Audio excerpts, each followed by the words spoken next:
El Sanedrín de Jerusalén envió cartas a todas las sinagogas y puntos principales de Palestina con mensajeros, para prevenir a las gentes contra uno del cual había dicho Juan, que era el que debía venir y que iría pronto a bautizarse. Se decía a los jefes estuvieran atentos con esa persona, dieran cuenta de sus andanzas, añadiendo que si era el Mesías, no necesitaba el bautismo. Estos escribas y fariseos estaban muy preocupados desde que supieron que era el mismo que cuando niño los había confundido en el templo.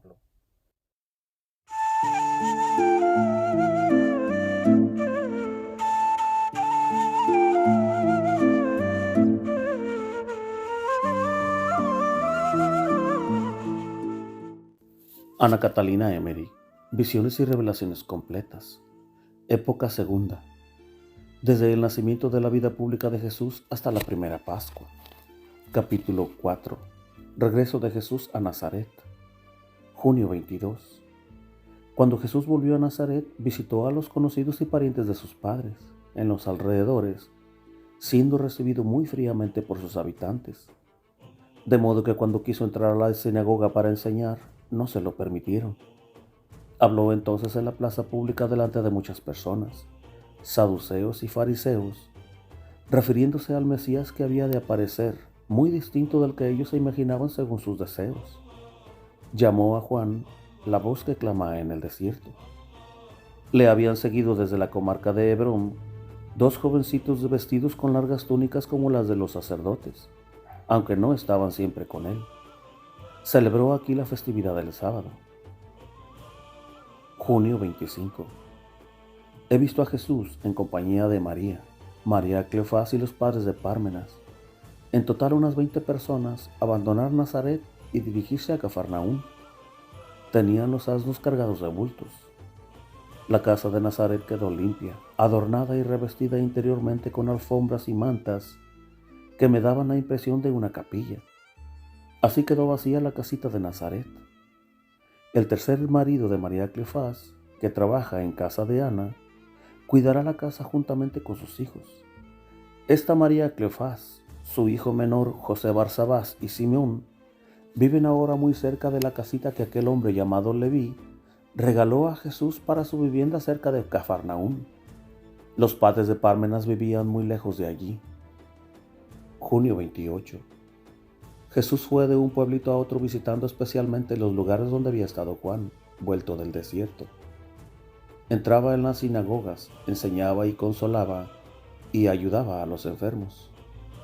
En cierta ocasión, mientras enseñaba en la sinagoga de un pueblito acerca del bautismo de Juan, de la proximidad del Mesías y de la necesidad de la penitencia, la gente del lugar murmuraba diciendo: no hace más que unos 3 meses vivía su padre el carpintero, y él trabajaba con su padre.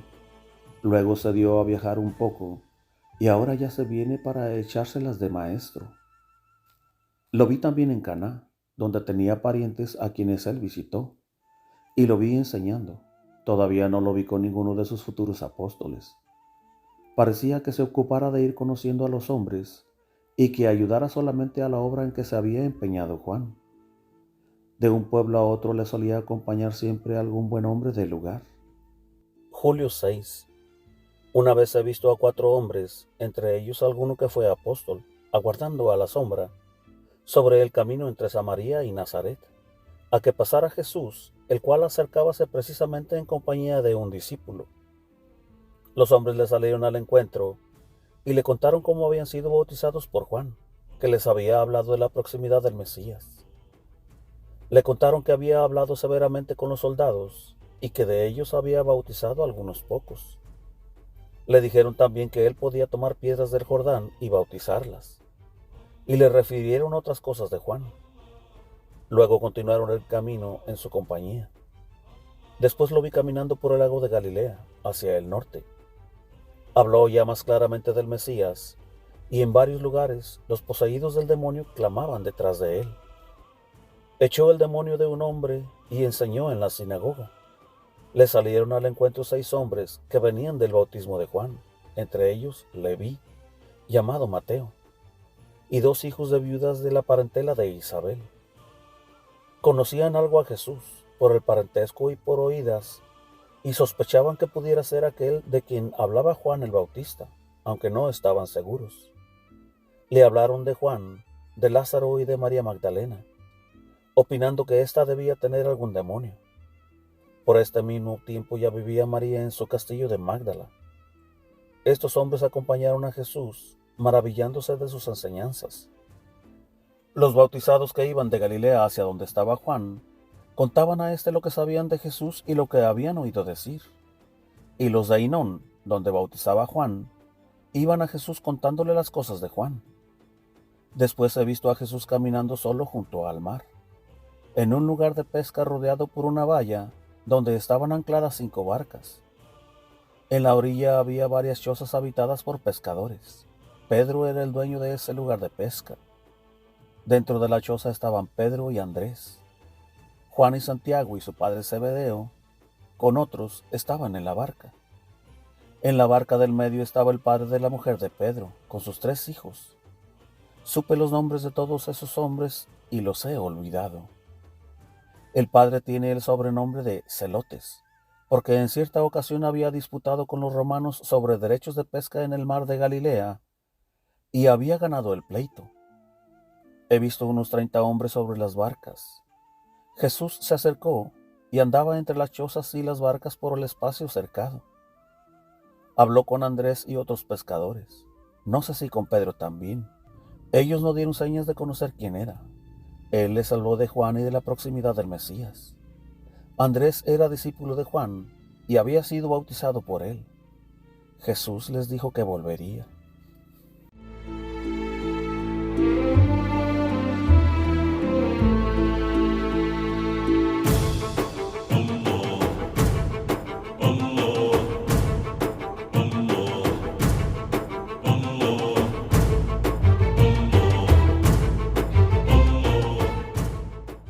Capítulo 5.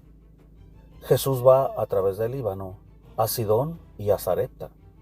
Julio 11. Jesús se dirigió desde la orilla del mar de Galilea hacia el Líbano, a causa de las habladurías y del movimiento en todo el país. Muchos tenían a Juan por el Mesías y otros hablaban de otro indicado por el mismo Juan. Le acompañaban ahora, a veces 6, a veces hasta 12 discípulos que se apartaban o reunían en el camino. Se alegraban de su enseñanza y sospechaban que pudiera ser aquel de quien hablaba Juan.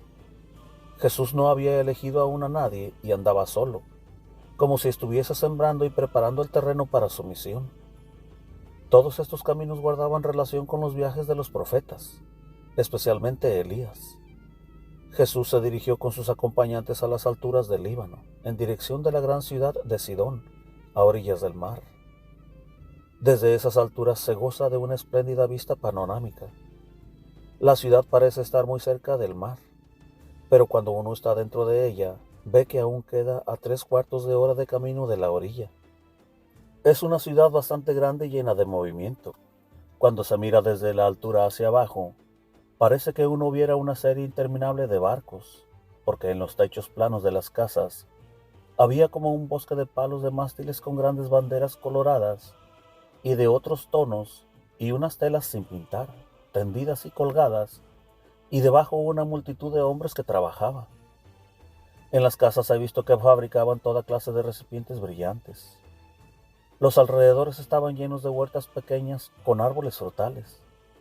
Había grandes árboles y alrededor asientos. Algunos de estos asientos estaban sobre las ramas de los árboles, y a los que se subía por escalones, y allí descansaban sentadas muchas personas como en casas aéreas. La llanura en la cual está situada la ciudad entre el mar y la montaña es bastante angosta. Paganos y judíos traficaban en la ciudad, donde reinaba mucha idolatría. El Salvador enseñaba y predicaba mientras andaba entre los pequeños pueblos, bajo los grandes árboles, hablando de Juan y su bautismo y de la necesidad de hacer penitencia. Jesús fue bien recibido en la ciudad. Había estado allí otra vez.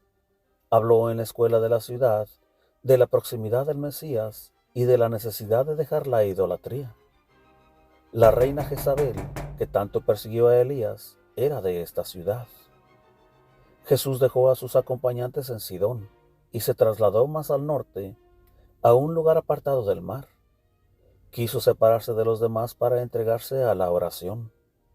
Este lugar está rodeado de un lado por bosques. Hay gruesos muros y muchos viñedos en torno. Es Sarepta, la ciudad donde Elías fue alimentado por la viuda. Los judíos han relacionado con este hecho una superstición de la que participan los paganos del lugar. Dejan habitar en torno de los muros de la ciudad a piadosas viudas, y con eso creen que pueden entregarse a toda suerte de licencias, seguros de que no les pasará nada malo. Ahora habitaban allí hombres ancianos. Jesús habitó en la finca de aquella viuda, que pertenece ahora a un hombre de mucha edad. Estos hombres son especie de solitarios que por antigua costumbre y por veneración a Elías, se retiran viviendo allí entregados a la meditación y a la expiación e interpretación de las profecías sobre la venida del Mesías y a la oración. Jesús les habló del Mesías y del bautismo de Juan. Aunque son piadosos, tienen ideas equivocadas y piensan que el Mesías llegará con poder temporal y magnificencia exterior. Jesús se retira con frecuencia al bosque de Sarepta para entregarse a la oración. Otras veces va a la sinagoga y se ocupa también de instruir a los niños. En lugares donde viven muchos paganos les advierte que se mantengan alejados de las costumbres de estos. He visto que había allí gente buena y también algunos muy perversos. Julio 14. Generalmente lo veo ir solo, a no ser que le acompañe alguno de los contornos. Lo veo con frecuencia enseñar bajo la sombra de los árboles, en las faldas de las colinas, rodeado de hombres y mujeres.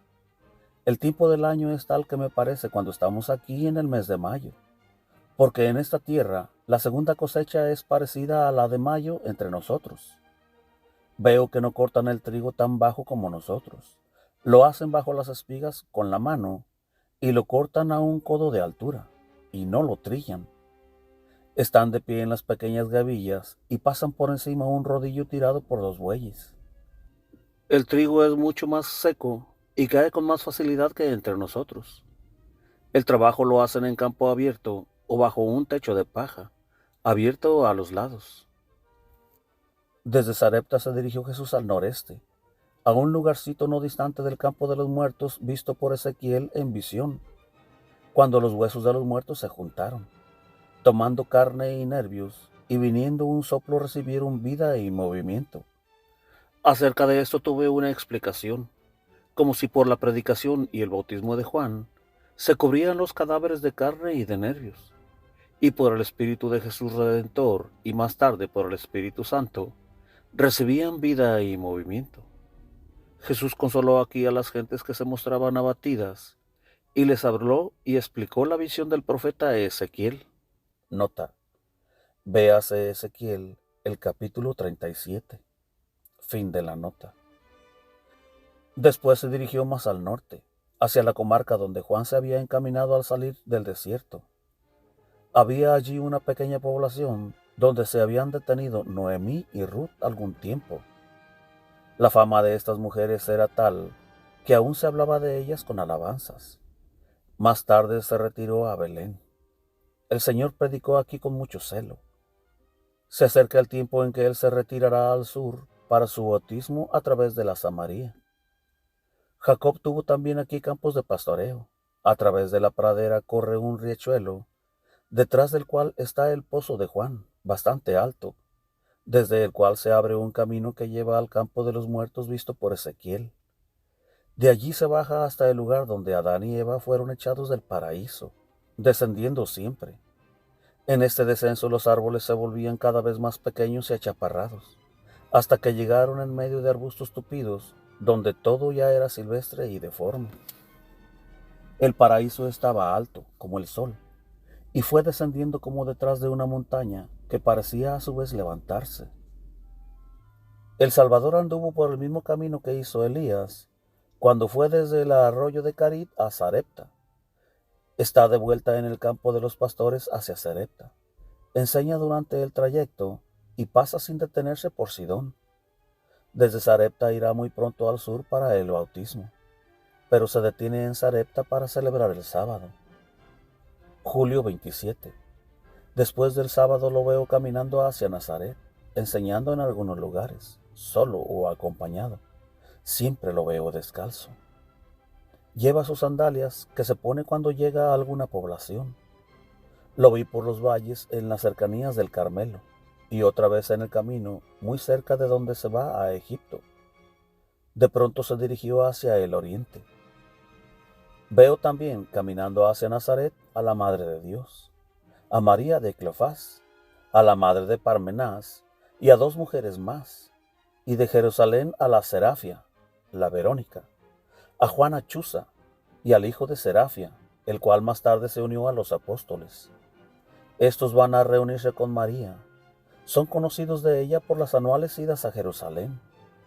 Hay 3 lugares donde las piadosas familias, con María y José, solían hacer sus devociones cada año: el templo de Jerusalén, el árbol de terebinto junto a Belén y el monte del Carmelo.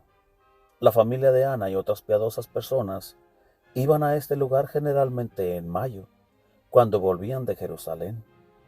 Había allí un pozo y la cueva de Elías que parecía una capilla. Llegaban en diversos tiempos piadosos judíos que esperaban la venida del Mesías. Había otros que vivían allí como solitarios y más tarde hubo cristianos. Al oriente del monte Tabor enseñó Jesús en la escuela de un pueblecito sobre el bautismo de Juan. He visto con Jesús a 5 acompañantes, entre estos algunos que más tarde fueron discípulos. Agosto 1. El Sanedrín de Jerusalén envió cartas a todas las sinagogas y puntos principales de Palestina con mensajeros, para prevenir a las gentes contra uno del cual había dicho Juan que era el que debía venir y que iría pronto a bautizarse.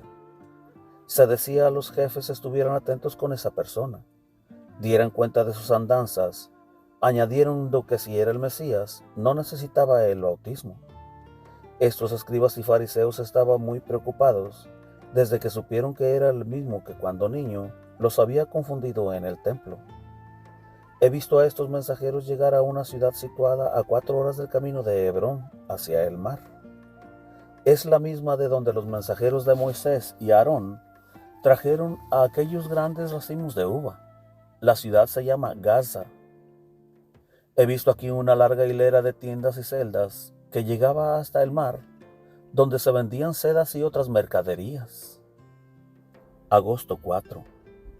Jesús llegó aquí y enseñó en diversos lugares, hasta el pozo de Jacob, y celebró el sábado. Cuando volvió a Nazaret, vi que la Madre de Dios le salió al encuentro, pero al ver que llegaba con algunos discípulos, permaneció a cierta distancia y volvióse sin acercarse a saludar a Jesús. Quedé admirada de su espíritu de sacrificio al privarse de ese gusto. Al enseñar Jesús en la sinagoga, estaban allí las santas mujeres. Cuando algunos días después, con sus 5 acompañantes y unos 20 jóvenes ansiosos de su infancia, enseñó en la sinagoga delante de muchos de Nazaret, no estaban ya presentes las santas mujeres. Los oyentes murmuraban contra él, diciendo que tal vez quería tomar el lugar del bautismo, abandonado por Juan, y bautizando, hacerse pasar por otro igual a Juan, pero que no lo conseguiría porque Juan venía del desierto y que en cambio a él bien lo conocían y no lograría engañarlos.